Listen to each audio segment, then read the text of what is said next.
Now to the Women in Business Awards, which took place last Friday in the Tower Hotel. There were 6 categories and 6 winners. The Social Enterprise category was won by Adele Tobin from the Walls Project. Large SME Owner category was Aideen Carrick from Cantech.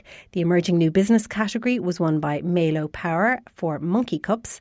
Bea Salmon Hawke won the Arts category. Sheila Donegan from Calmast won the STEM category, and Roisin McCahill from Chiabia won the Employee Rising Star category. The winners will travel to Dublin in September for the National Network Ireland Awards. I spoke to some of the winners and the president of Network Ireland Waterford Branch.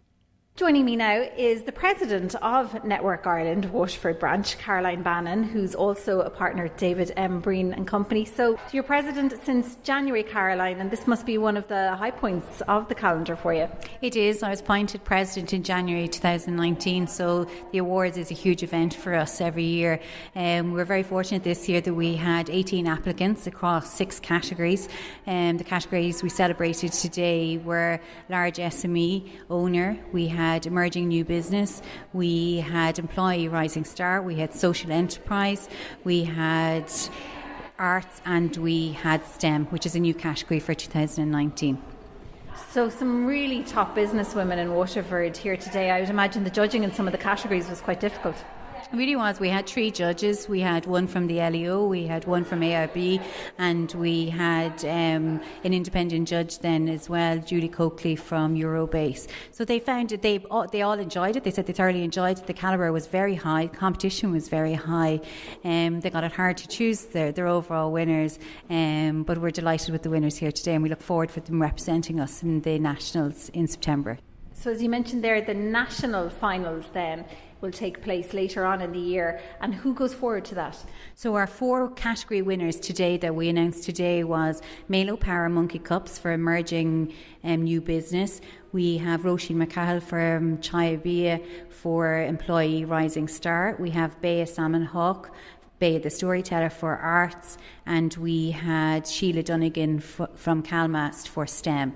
They'll represent Network Ireland Waterford in the National Awards in September. And how important is Network Ireland Waterford for women in business, do you think? It provides a network. First of all, it's a networking. Yes, it is a female-only membership basis, but we do welcome male and female, and today we even had children here as well. It is a forum and for women in business to have a safe environment to collaborate and to get support from like-minded individuals. It's non-competitive, so we all walk in the door the same, and we support each other in any way that we can, and we do create friendships along the way.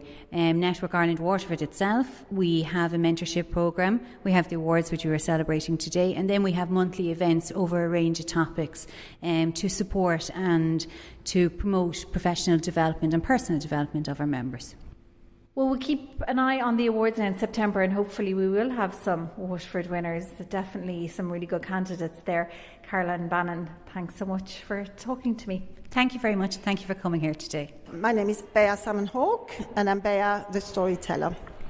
Bea, congratulations. You've just been given an award here at the Network Ireland Waterford Branch, Businesswoman of the Year, and you were in the arts category, isn't that right? Tell us a little bit about what it is that you do. I'm a storyteller. I tell stories in venues all over Wexford and Waterford areas, and I also provide content to festivals, particularly celebrating the Celtic festivals, and I run ritual groups for women as well. So when you say that you tell stories, what sources do you draw on? What kind of stories do you tell? I am particularly fascinated by 18th century fairy tales. So I tell stories to adults mostly, and I do historical storytelling. At the moment, I'm doing a lot of work around the Normans landing in Bannow Bay 850 years ago. And are they location specific then? Not necessarily. I mean, I work a lot at Loftus Hall, at the Hook Lighthouse. I work in big tourist attractions, libraries, and places like that. And I'm also, I must say that next week, next Saturday, I'm storytelling at a conference in London, the Magical Women Conference in London. I'm very, very excited about that. It's a sold-out event, and it's a big event in London, so I'm thrilled to be there. So there is a living to be made in telling stories. Oh, absolutely, and it's an art that is coming back. It's very big storytelling in Ireland, and I'm really looking forward to meeting younger people who want to learn, and I'm very happy to help people who want to learn how to do it. It's something that I believe absolutely passionately about, because we need to keep the stories alive, because if you don't tell stories, they die. I mean, when you think years ago, that's how people did entertain themselves, by telling stories. And what is the key to telling a good story? You have to let it grab your heart. I learn the stories, I research the stories, and then, you know what, I walk my dog and I speak the stories aloud. Sounds a bit mad. I live in the countryside. But that's how I get it. Until the story possesses me in a way, I'm never quite sure how the stories are going to come out. I know which stories I'm going to tell, although sometimes it does change, because sometimes a story wants to be told and there's no arguing with it. But that's what you have to do. You have to get the story within you, and then it will come out, and then you will find that it's relevant. Stories, even the oldest fairy tales, are still relevant now, and they all contain a knowledge of humanity, and that's why it's so important to be telling them. It sounds like a really lovely way to earn a living, and of course to be recognised here as a businesswoman for what you do as well. Tell us a little bit more about yourself. How long have you been in Waterford? I've been in Waterford for 2 years. I live in Glenmore on the Waterford side, and I immigrated to Ireland 2 years ago from the UK, and I have not regretted a single day that my decision to come and live in Ireland. It's a wonderful place. Lovely. Bye. It was lovely to meet you, and congratulations. Thank you very much. Welcome back. Now we return to the Women in Business Awards and 4 more category winners. I'm joined now by the winner of the emerging business category, that is Melo Power from Monkey Cups. Melo, spoke to you on the show a few months ago. You were just launched, so it was February, I think, wasn't it? And you were about to get the product onto the shelves. Here we are a couple of months later. How's it going? It's been absolutely amazing. When I spoke to you, we were just home from Showcase, and we were just about to get the product onto the market. I had a prototype when I was with you, and it's been absolutely baptismal of fire. It's been fantastic. So we now have 32 stockists, and we have Monkey Cups in 7 different countries. 7 different countries already. That must beat all of your expectations. Absolutely. It's been quite phenomenal. I started Monkey Cups because I couldn't find a product that worked for, the actual baristas, and also for people who actually love coffee. And it looks like a lot of other people were looking for the same thing that I was looking for. That's great. So, I mean, is there any challenges in meeting that demand now? As you say, it's surpassed your expectations, so I'd imagine there might be a few little teething issues there with production, or how's that been for you? Well, we have a fantastic team in production. Stephen Farley out in Imasol has been amazing, working on the lids and the sliders, and then Laurent Borla has been absolutely fantastic, helping me with the whole supply chain. So their expertise has been a godsend. So there's been lots of issues, but it's part of the challenge. The feedback has been great, and people are enjoying it. So that's the main thing. And you're able to customise it as well, aren't you? So that's another aspect to the business too, where people can buy the cups and put their own company logos and branding on it. Has that side been successful also? That side is absolutely massive. There's so many people who actually want to be associated with them choosing to reuse. Everything from people celebrating events like anniversaries in companies or milestones within companies, but also then companies that have conferences. Last week we actually had PACE conference up in Kilkenny, up in the Lyrath. So that's an area that's absolutely grown beyond all proportions. Fantastic. And now you've got this Network Ireland Award as well, Best Emerging Business, through to the regional finals now. You say you might fancy your chances? Well, it's just such a fantastic boost, to be honest. To be actually here and recognised by the ladies of Network Ireland was absolutely massive. I was involved with Network years and years ago, and to see it flourishing is fantastic. And to be recognised by your fellow businesswomen is just absolutely beyond my wildest dreams. Well, it's great to hear that it's being such a success, very early stages, but obviously company growing fast. So, I mean, you might very quickly reach the stages of having to hire some more employees, do you think? Absolutely. We've moved office from the kitchen table in Dunmore East to a great innovative space in Work Labs. And the next plan now is we're looking for help, so both in the actual marketing and also in the whole packaging area. So the future for jobs is very bright. That's great to hear. Melo Power from Monkey Cups. Thanks so much. Thank you. Appreciate your time. My name is Aideen Carrick and I'm from Cantech, and I was nominated in 2 categories, the large enterprise business owner and the STEM category. So tell us, what is Cantech? What do you do? Cantech, well, the name comes from Canon technology originally, and we are largely a Canon dealer. Our tagline, if you like, is "We manage print," and that's pretty much sums us up. We're a seller and service provider of managed print, printers, copiers, scanners. We're celebrating our 25th anniversary this year. We opened our doors on the quay in Waterford in 1994, so it's a great year for us. Wow, 25 years. That is a real achievement. And I'd imagine your business has changed a lot over that time. It has indeed, yeah. When we first opened our doors, we were a photocopier sales office. And, not long after that, those machines began to be networked, and now it's all about technology. So although the machines look somewhat like a photocopier, they're used very little as photocopiers now. They are printers, they are scanners, and it's all about connectivity. So in terms of how you even sell your products, how do you even change that, or, in the kind of reaching customers and growing the business? Yeah. How have you managed to do that over more recent years? Well, more recently we've been in a position where we're able to offer an all-encompassing solution whereby you pay just a monthly charge, and that includes the capital cost of the machine, all the servicing, and any IT help that you might need. We do document management solutions and manage print, and our customers rely on us to be close by. Anytime they have an issue, we react quickly. We have guaranteed response times.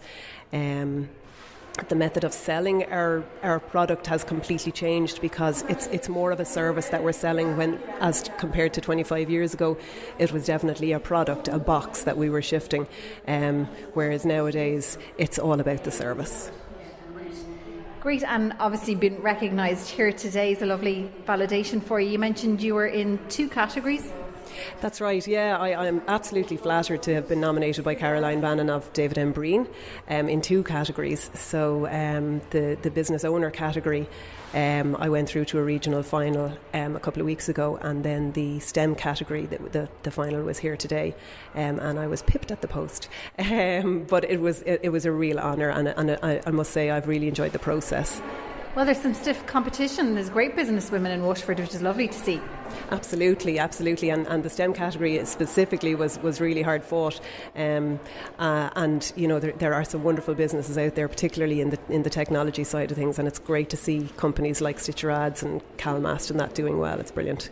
Great. Well, Aideen Carrick from Cantech, thanks so much.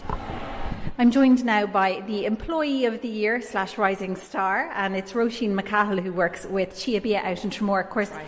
Great year for Chia Bia, Roisin. You're celebrating 10 years in business. That's right, yeah. The company was set up in 2009 by Barry Rogers, and it's great to be based in Tramore, living in Tramore, and having a company that's doing so well in Tramore as well.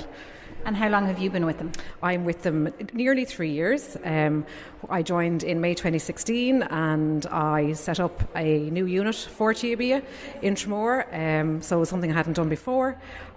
So that was really exciting. And then after doing that for about 5 months, after everybody moved in, I took on a role in the quality department. Again, a new area for me, but I absolutely love a challenge and really enjoyed the last 2.5 years working in the quality department.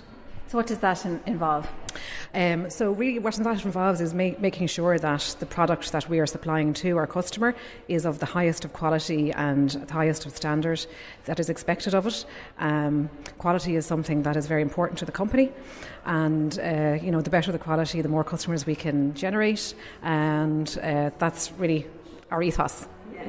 Lovely. So tell me, Rising Star, I'm going to put you on the spot now. What makes you Employee of the Year, do you think?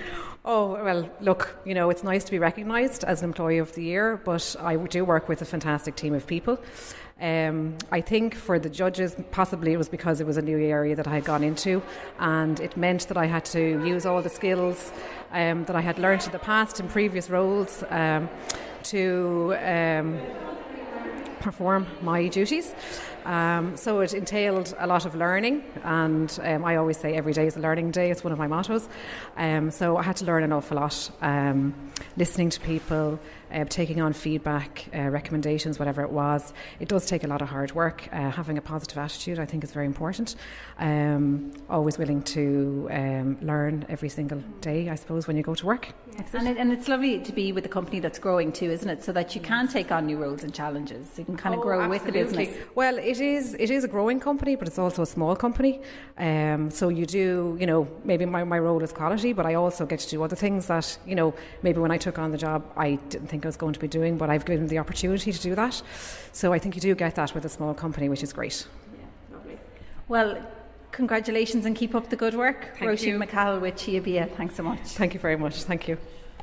A new category for the Network Ireland Women in Business Awards this year is the STEM category, and the winner of that category is Dr. Sheila Donegan from Calmast in WIT. Congratulations, Sheila. Tell me a little bit about why you think you won this category. Oh, well, thank you so much. Gosh, it's hard to, I suppose, describe why I think I've won. I suppose I'd like to think that I've contributed significantly to promoting STEM and to getting people of Waterford, and women and girls in particular, thinking about STEM, which is science, technology, engineering and maths, and realising that STEM can be for them, and realising that STEM is so important for our modern world. So much of our world is technology driven and technology based, and really for people to participate fully and to make choices and to make decisions. So many of them are going to be related to science, whether you agree with things like genetic modification of food to issues with climate change and climate change action and global warming. All of these are related to science, and whether you go on to study science at third level or not, it's very important that all of us have an understanding of how important science is and how much science is relevant in our world. And I think it's fantastic that the network have now a new STEM category, because it's really, I suppose, endorsing how important STEM is for society and for everybody. And you do great work out in Calmast there, don't you, with that kind of public information and reaching out to kids. I know you hold a lot of events throughout the year. Yeah, we do. It's not just me. We have a team, and it was great. My colleague Cordula Weiss was shortlisted in the Rising Star category, and we all work really hard to promote STEM. A lot of our stuff is for kids, but really it's for everybody. At the moment, we have our Bealtaine Living Earth Biodiversity Festival, which Cordula has coordinated, where we've 86 events all over Waterford, Wexford, Tipperary and Kilkenny, encouraging people to go out and explore the natural world and their environment. So it's really to get families out and parents with their kids. We also have the Robert Boyle Summer School, which is taking place on the 20th to 23rd June in Waterford and also in Lismore. It's joint between the two places. This is specifically for adults, and it's bringing scientists and non-scientists together to talk about current issues in science. This year's theme is superhuman, and looking at the science and technology, but also the ethics about robotics and things like that. So while we do a lot for kids, we do Science Week, Maths Week, other festivals like that, we also do things for adults. So as we think it's really important that everybody, not just children, are engaged in STEM. And I suppose in this era of fake news, that understanding of science is more important than ever. Absolutely. I mean, as you point out, there's so much fake news out there, and it's very important for people to be able to discern, particularly in issues like climate change and genetic engineering and things like that, what is true and what is fake, because there's so many areas that we can get our news, and it's important to know even which sources are valid and which aren't. I mean, science helps us understand the world and how the world works. So I believe for our future and for now, it's important that everyone has a realisation of how important STEM is and technology, because it's becoming more a technological world. Lovely. Well, it's great work that you're doing with Calmast, Dr. Sheila Donegan. Thanks so much and congratulations. Thanks so much. I'm delighted to win. Thank you. Well, that's all we have time for this week. Hope you enjoyed this show. I'll be back again on Sunday with the Hot Desk. Hope you can join me then. And remember, if you'd like to listen back to any of this week's show or any previous shows, you can find them all on the WLR FM website. But for now, from me, have a great week and thanks for listening.